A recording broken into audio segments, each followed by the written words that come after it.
Saturday. Christmas comes early. Unbelievable! Welcome to this incredible scene. Bills. To the end zone! Chargers. It's a touchdown! An exclusive NFL game. That's fantastic! Live in primetime.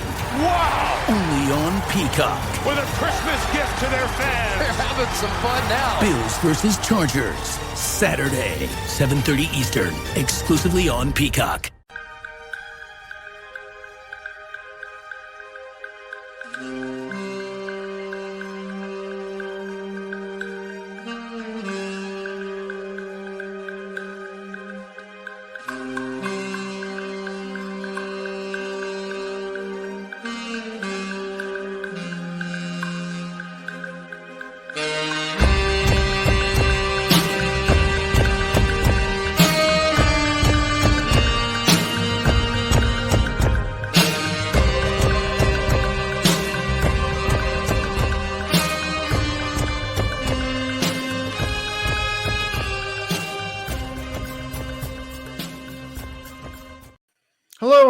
Welcome to Pod Maverick After Dark. I'm Kirk Henderson, joined once again by my very good friend and person who's been holding down the fort, Josh Bowe. What's going on, dude? Nothing much. I mean, more like, how are you doing? How are you holding up? I'm great. I'm great. For everybody who doesn't know, my wife and I had a surprise baby. It wasn't a surprise to us. We knew. We knew, but I was just like, she wasn't feeling well and just had to go to the hospital one day. And I was like, oh, here comes a baby. There's actually a whole TLC show, I think, called I think it was called I Didn't Know I Was Pregnant. It's wild. My wife used to watch it and make fun of it all the time. But we just we're doing well. We had a baby boy on Thursday morning. It was something I have been preparing for, but kind of didn't want to share with everybody just because the more you start talking, it just becomes like a kind of recurring topic of conversation. I didn't want it to dominate anything in my personal life. So we really didn't tell anybody outside of our family and people who we ran into on a day-to-day basis. So it's been good the last couple of days. And as Josh can attest, I was not good about paternity and taking time away. Largely because, and everybody here will get a kick out of this, my first kid came out of the womb kicking and screaming and simply never let up. Was a terrible sleeper always. I constantly make the joke that I was 20% smarter before Parker because I just never slept. But the second baby is chill. He is chill to the point where I'm like waiting for the other shoe to drop. But we're here, and I got dispensation from the wife to go ahead and hop on here tonight. We're going to have to figure out how to do this year. I will not be surprised. Do not be surprised if I am holding a child on at least a few of these episodes this year, because that's just the nature of those first six to 12 months. But we'll have fun here because the Mavericks in my son's short out of womb life are now 2-1, and they're 6-1 on the year, and. Wow, what do we make of this Orlando game? They just defeated the Orlando Magic 117-102 in a game where I want to get your takes on it, because I am delighted, but beyond delighted, I'm still sort of formulating how I feel, because it's just kind of it was a surprising pull away victory for me. Funny enough, I didn't think it was that surprising of a result. I tweeted at halftime that the Magic are gonna regret not having a bigger lead entering the locker room from the first half, and the responses to that tweet were basically like, "What are you talking about?" Someone said the Magic are gonna win by 30. Just a bunch of people that were like, "No way," and I was a little confused because I was like, "Do we not to be? I'm not trying to be rude. I swear. I'm just Are we watching the same thing on our televisions? Because this was literally the exact same progression as the Charlotte game, which happened 24 hours ago. They get thumped in the first 3 hours ago. They get thumped in the first half. And I mean, it's even more than the Charlotte game. They get thumped in the first quarter or the first half. I don't know. And basically they regroup in the second. And it's not so much, obviously the defense picks up after halftime. That's a little bizarre, but it's more just like the Mavericks haven't had a bad offensive game all season, and the Mavericks strategy so far almost feels like they're daring these teams.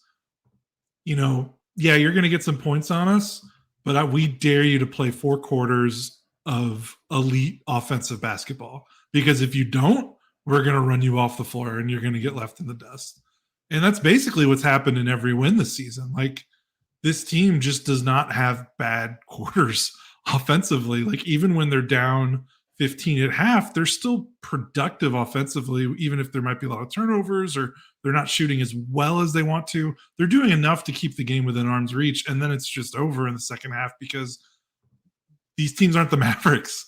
The Magic are a good team, but they do not have the firepower, especially with the injuries that they had, that they were dealing with. So, yeah, I mean, the Mavericks are on their 3rd and 4th nights, and this had all rights to be a schedule loss. But with Luka and Kyrie playing, it just had the feeling to me of a win, because the teams were even at 3-point shooting at halftime. They both had 7 made threes. The Magic are not a good 3-point shooting team. I mean, the Mavericks make their threes, they were going to win. Like, that was the only way they were going to lose, is if they missed their threes. Lo and behold, the Mavericks finished with 15 made threes, and the Magic finished with 8. So they made 1 3-pointer in the second half, and like, you're done. You can't do that against this Mavericks team. They're just too consistent offensively right now. Yeah. And it's funny you say that about the quarters, because anybody that's read my recaps on Mavs Moneyball, I write too much, but I write as a process of sort of thinking out my thoughts, and I tend to go quarter by quarter and give kind of brief summaries. I had to delete most of the second quarter summary yesterday. No, it's first quarter summary, because the Mavericks started off not being able to hit a dang thing from 3, and then they hit 4 threes in the final 4 minutes, I think, of the first quarter, and that helped really get them on track. And from there, they were just fine. I mean, tonight they shot 15 of 40 as a team, 37.5%. They shot 50% from the floor. They got out rebounded pretty decisively by 7 in this game, at least not accounting for team rebounds. But when I kept looking up, because this was definitely a game, and I'll just be candid, like, I was watching it, but it was definitely like I'm watching it while feeding a child and burping a child and things like that, kind of watching it, not like taking notes like I tend to do. And it was just surprising to see the Mavericks rally. And, I'm delighted that we don't need to talk about the Scott Foster of it all and some of the offensive foul calls on Lively that I thought were a little ridiculous, and some of the other things that were kind of happening that changed the way the game felt, at least from like watching it. And it's nice to see them just figure out a way to win these games, because on the one hand, I keep feeling as I'm watching these games like there's no way they're going to win. And then they have like a 3 or 4 play sequence in every game where they just close the door on teams. I mean, that back-to-back, Luka to Kyrie 3, followed by the steal and Kyrie to Luka. I mean, Jesus. Like, what do you do? Yeah, they've been doing this without Kyrie doing anything. And then the second half and the fourth quarter was kind of a sneak preview of, oh crap, they almost have another gear that they can hit, and they've already been awesome. So, I mean, that's actually the funny part. There's a little bit of I was in and out on Twitter today, kind of catching conversation for the first time. And I'll be candid, I'm always reluctant to talk about Kyrie Irving, because there are a number of Twitter fan accounts that just lose their minds if you say anything about him that's negative. But I don't think it's really, spicy to say that Kyrie Irving has not, at least until the last 2 games, he's had kind of up and down performances where he's really made his mark at certain points, but he hadn't been able to hit threes. He wasn't really finishing inside. And then these past 2 games, he's had spurts, like extended spurts, where he's been really ridiculously talented. Like, the talent just oozes. And, he finished 8 of 20 tonight, probably frustrated by that. At some point or another, he's going to have like a 9 3-pointer game.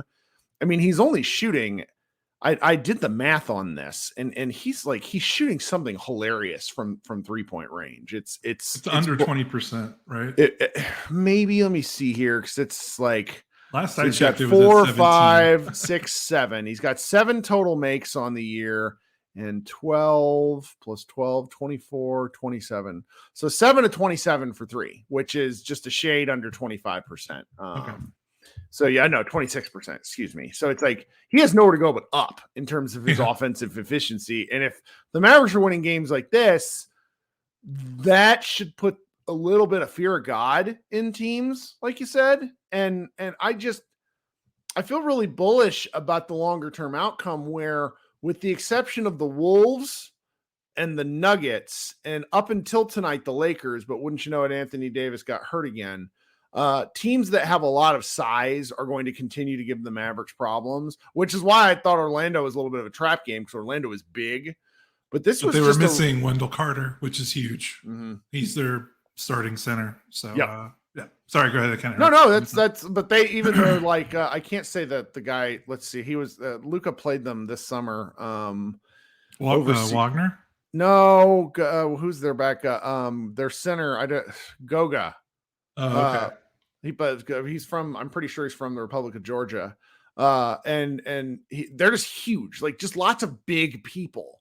And so I really thought the Magic would have given them more problems, and they really did. And friend of the program, Mavs Draft, pointed out that the Magic really stopped attacking the paint in the second half. But I also think the Mavericks had something to do with that. What do you think? Yeah, I think it's a combination of the one-on-one defense, dribble penetration, dribble contain was much better, and also the Mavericks made a lot of shots. And I still, as bad as the Mavericks defense can look at times, any NBA defense is going to be better when you're forcing their team to take the ball out of the basket. And in the second half, the Mavericks made exactly 50% of their shots. They made 38% from 3, 8 of 21 from the field. The Magic didn't have as many opportunities, I felt like, to get out on the break. They only had 4 turnovers in the second half. So you cut down on turnovers, you cut down on missed shots. You're forcing the Magic to walk the ball up and down the floor. And I think if you looked at this Magic team, their Achilles heel is half-court offense. I mean, without Markelle Fultz, I mean, they really didn't play who's their point guard? Franz Wagner is a pretty decent playmaker for his size, but he's not a point forward like a Luka. Jalen Suggs, Anthony Black are pretty good guards, but they're not. I think you call each one of them a combo guard. Yeah, same with Cole Anthony's a scorer. He comes off the bench to score. They don't have a guy that can get you settled and run through your sets and set some guys up, as well as what the Mavericks do. So when the easy opportunities dried up, whether it was a fast break, secondary break, being able to attack a scattered defense, because the Mavericks still shot well in the first half, but they had a lot of turnovers in the first half. So I just think the easy opportunities went away, and the Mavericks guard much better when it's in a half-court situation. They're still a pretty lousy transition defense team, but if you limit the transition opportunities, if you limit offensive rebounding opportunities, which I think they did a decent job of as well. I mean, they kind of forced the Magic to play at their own game, and they couldn't match up with them. I was looking at this, and I want to just talk about the ridiculousness of this Mavericks offense. I'm looking at their season-long box score. Field goal percentage. They're a negative 35 in first quarters. Yeah, that's pretty funny. But their field goal percentage by game, 47.5 against the Spurs, 48.4 against the Nets, 50 against Memphis, 45.7 against Chicago. But they made 23s in that game. 47.7 against Denver, 47.3 against Charlotte, and Magic 50%. They've made at least 14 3-pointers in every single game they played this season. They've made at least 15 free throws in every single game this season. Like, how do you you're not losing? Like, that's why they're 6-1. You're not losing games when you have such a big advantage at the 3-point line and the free throw line. Like, the free throws, I think, is a real kind of underlooked story because they're getting pulverized in the paint this season. That's a fact. But their advantage at the 3-point line and the free throw line every game this season has basically negated their disadvantage at points in the paint. So they have just been a machine offensively, and it's been pretty remarkable to watch. It's pretty crazy. Well, before we continue, Yep. I want to talk about the crazy and continuous growth of the Pod Mavericks YouTube channel, which is at just a shade under 2,000 subscribers. If you guys could do Josh and I a favor, head down there, like the stream. I don't know what it does something good. Would like for you guys to go ahead and click that button if you're watching on mobile, if you're watching on desktop. I would really appreciate that. And while you're there, if you could consider subscribing to the Pod Maverick Show. We when I don't have children, we do shows immediately following most games. We had a pretty hilarious snafu on the late Friday night game against Denver, but that probably won't happen very often. And then, as most people know, we tend to do a second post-game show where I host you guys. Anybody that wants to come talk on the YouTube app here, it's a shockingly easy program. Anybody that's tried it, you click a couple of links and all of a sudden you're talking to me like you're talking to your friend through FaceTime. And we have a lot of fun with that. So if you could subscribe and maybe click the notify button, that would be really great. I would really, really like to talk with you guys and hope you subscribe to our show. We're driven by the search for better. But when it comes to hiring, the best way to search for a candidate isn't to search at all. Don't search, match with Indeed. If you need to hire, you need Indeed.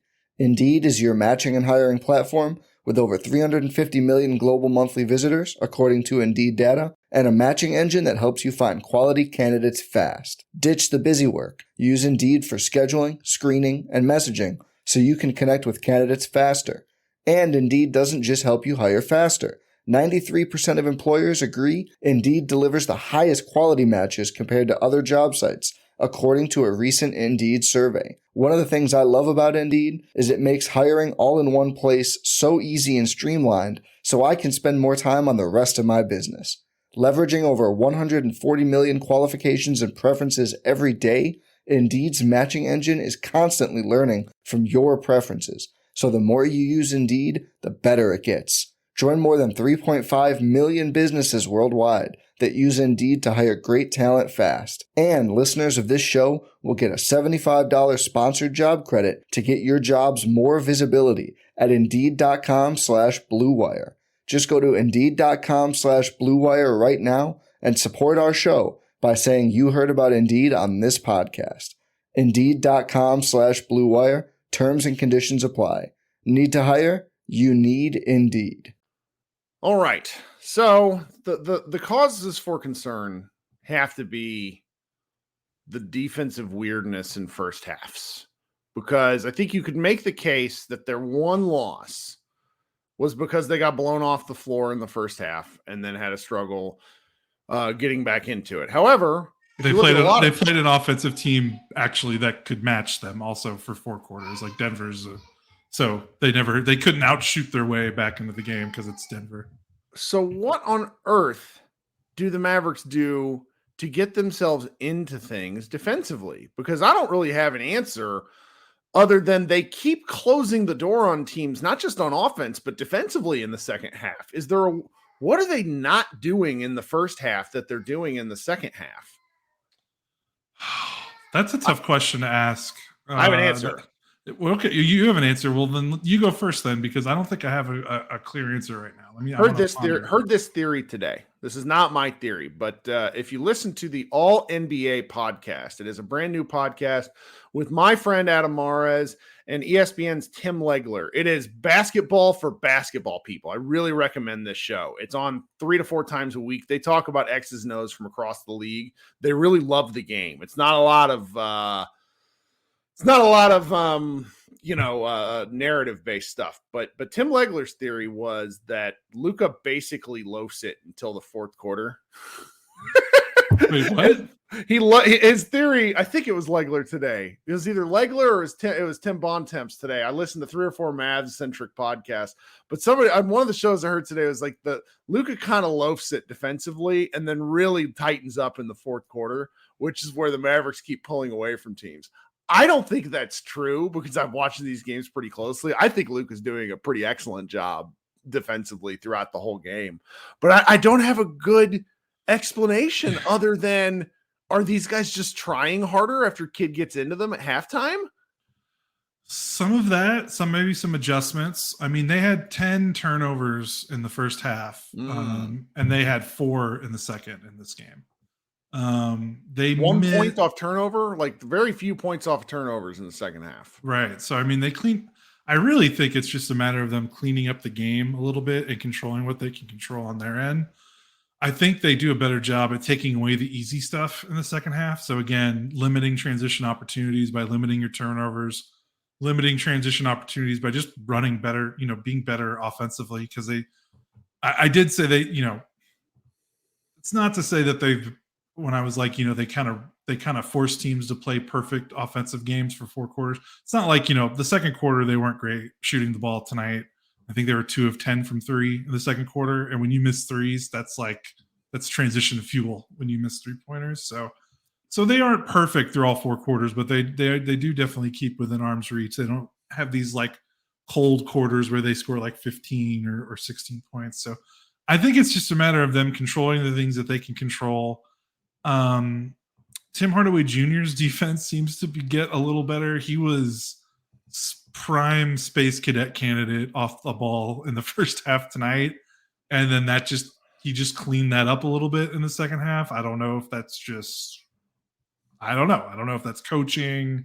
I don't know if that's self-awareness, but he did not get burned as badly off the ball in the second half as he did in the first half. And I wonder if that's because transition opportunities, even if they don't result in a fast break bucket, the Mavericks probably like to do some cross matching. And I wonder if that mixes up the coverages a little bit, especially for players like Tim that are not really predisposed to being quality team defenders in the first place. So maybe if they're chasing different matchups across the floor because of the turnovers and the missed shots, maybe that doubles down on his bad defensive tendencies. We'll see. I don't know. I'm not entirely sure there, but yeah, I mean, part of it is just, I think they're just an offensive machine. They kind of just grind these teams into dust, and it's just hard for them to keep up. I don't know. Well, I'm sort of stunned is where I am. And, somebody noted this in the chat and stunned in a good way, because I had noted heading into the season that I really was desperately hoping the Mavericks would get off to a pretty good start, and that they've gotten off to a 6-1 start with Luka playing. I mean, his turnovers recently have been really problematic. Like he's averaging, I think, like 6 turnovers over the last 4 when he started out with 10 turnovers in the first 3 games. But they're doing this sort of in spite of Kyrie and Luka not playing absolutely like sublime basketball. Now I did want to point something out. I love Kyrie point guard mode. 10 assists in 2 games in a row. He just makes a lot of, I mean, there's not like, this is not insulting. I mean this in the most positive way imaginable. He simply makes the right basketball play over and over and over again.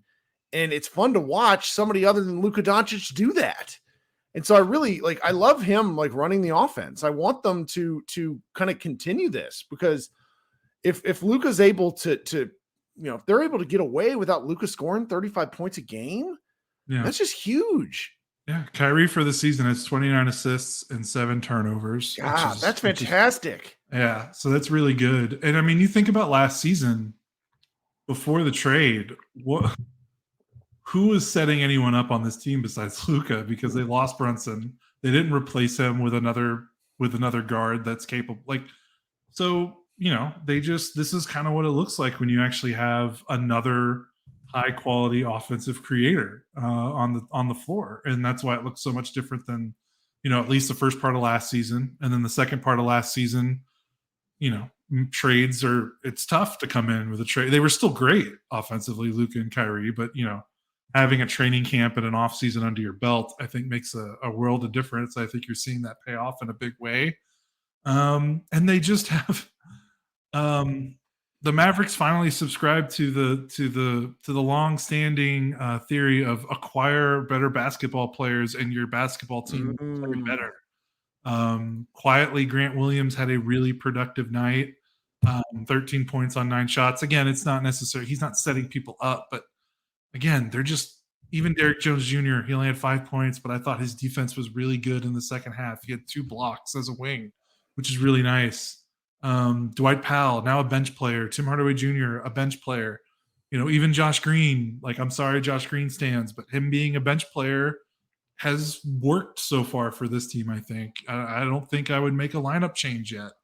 Jaden Hardy being able to be a guy that can just play a couple of minutes here and there when they need them and not like 20 minutes because they need someone else that can do something with the ball in his hands just makes a difference. You're not playing Frank Ntilikina and Theo Pinson and McKinley Wright. I feel like a broken record. I think I've said this after every podcast. I don't care. Love it. It just makes a difference. It just makes a difference. Get good basketball player strategy. Yeah. Just like a really, I mean, it's sassy, but it's like, the Mavericks tried for so long. They get Luka, then they get their 20. Like this is, you said this before. The 2020 team was the best team Luka played on, and this is going to rival it. I feel pretty confident in saying that. And in between, they had 2 seasons where they, granted they made the Western Conference Finals in one of them, but the notion of get better basketball players isn't that fucking hard. And yet apparently it was very difficult for this Mavericks organization until they, like the obsession that they had for the better part of 2 years of like winning these pointless battles while they also had like only maybe 9 NBA players on a given team. It's just, it's nice to see. You tune in. One of the things we didn't talk about, and I think is worth discussing, is we were pretty sure Kyrie Irving and Luka Doncic were going to play in this game. And maybe it's the rest rules that is sort of pushing the Mavericks into using these guys, or maybe it's the fact that they noticed that they smelled some blood in the water with Orlando and really went for it. And that's just the sort of thing we haven't seen this Mavericks team do since that 2019-20 season, where they tried to win sort of in the margins. And it's like, you got to take advantage of these early season wins. Like, this is Jason Kidd's best start as a head coach, period, in any team he's coached. And there's just like a lot of little things where you can see that they're winning despite not playing their best basketball. And that's the part that I kind of keep circling back to. The defense can tighten up some. The shooting, I think, for certain players is going to improve, which means that other players don't necessarily have to carry the load. There's guys who haven't shown us much of anything yet that I think still had the opportunity to do so. Like, I don't know. I'm never positive for a sustained period, but I feel good. It's nice. Yeah. And especially consider the fact that they had the hellacious international preseason, which historically the teams that do that do not win 6 of their first 7 games. Really glad you brought that up. Yeah. So we got run roughshod by the Minnesota Timberwolves twice. The Minnesota Timberwolves, I just checked on this a second ago, are currently tied with the Boston Celtics, who I don't think have lost yet. They are killing teams. The Wolves are killing teams, which makes me feel a lot better. Like, in hindsight, if that makes any sense, like those 2 games make a lot more sense with the Wolves coming in and kicking the shit out of people. And frankly, that San Antonio Spurs win looks better with every game. It looks better with every game that they came back and beat that Spurs team. Except for tonight. That's, take a look at the Spurs score tonight. Yeah, I agree with you. I'm just joking. That's a lot of points, man. That's a lot of points, man. Philadelphia scored 146 in regulation too. The Indiana Pacers beat the Spurs 152-111. For anybody curious, we're seeing some points. I agree with you though. Some of those teams have acquitted themselves a little bit better since then, and also, what was I going to say? I lost my train of thought. Just talking about. Yeah, I just thought they would get off to us like international play. Kyrie with missing, like he already missed 2 games. Like, if you told us before the season started that Kyrie was not only going to miss 2 games, but then put up the numbers, the shooting percentages he's put up so far this season, what we probably all would guess, like, what, 2 and 5, like 3-4 at best. Like, so this is pretty cool. Well, and the real thing is, this is where I've lived for a while. The regular season, to a certain degree, everybody talks about teams don't take the regular season seriously, blah, blah, blah, blah. You just got to get to the playoffs. Well, the 2 times the Mavericks, just tried to get to the playoffs, they ran into the friggin' Clippers and gave the Clippers the only healthy series that those guys ever had together. And I think, you got to eat innings and come out ahead. And starting off 6-1, and the schedule does get tougher. But if the Mavericks they're not going to play at a 6-1 pace all year. It's just the facts of life. But winning early results, and if something shitty happens late, you have some cushion. This is what happened to them last year. Yeah, they finished 38 and 44, but they lost so many stupid games in the first half of the season that by the time things really turned into a slog in the mud in January and February, it was like, well, if we're candid, the season was kind of lost way back when.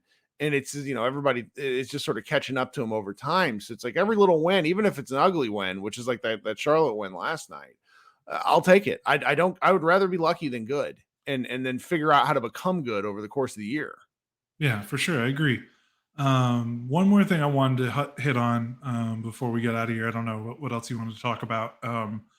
But one thing that kind of popped out at me, besides the stuff that we've already talked about, people can correct me if I'm wrong, but I feel like we saw the first instances in the second half of Grant Williams at the 5. And I think I might go back, and maybe this is something I'll write about tonight or maybe when I wake up tomorrow. But I don't know if you caught that part of the game, but it looked good. It looked really, really good. I feel like even though they missed some shots with that lineup on the floor, they basically got every single look that they wanted with him at the 5 and finally setting some more screens for Luka. Because what's also funny about this start is Grant Williams has basically been just like a spot up guy, and they haven't really used him in the pick and roll as much as they could with Luka. And I think when he was playing the 5, I think it was partly in the third quarter, maybe some of the beginning of the fourth. I can't remember. But he was setting screens on ball and rolling into the paint. And the Magic were kind of like, what? Because he's so used to just being a guy on the perimeter and spotting up. He got a couple of layups. He got fouled under the basket a few times. He found another player underneath the basket for a score because the defense kind of freaked out that he was down there. So I'm going to take a look at that again, either tonight or tomorrow morning. But that's something they really haven't tried yet. And that was a nice little trump card. And Orlando missing, Wendell Carter Jr. meant that they kind of had some smaller-ish lineups with their bench units. They had Mo Wagner as their backup big. And I don't think you're scared of him in the paint I think you feel okay with Grant on that matchup. So that was cool. And that's something we're probably going to see hopefully more down the season. But I thought strategically, that was one of the more interesting things they did tonight. Sure. Well, before we get out of Dodge, was there anything that happened in that Denver and Charlotte game that we should talk about? I don't know. Did people felt like people got mad about that Denver game in a way that didn't? I was very irritated. Okay, you were irritated. I didn't see. Here's why. Okay. Here's why. I love Luka Doncic. Luka did everything his haters say in that Denver game. Everything. He was whiny. He didn't get back on defense, and he turned the ball over a lot.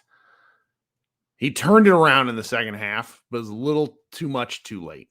Lots of staring, lots of pouting, and he's been much better about that this year. I mean, people get mad when you say this, but he was averaging a tech every 3.5 games. We're through 7 games. Luka has 1 tech.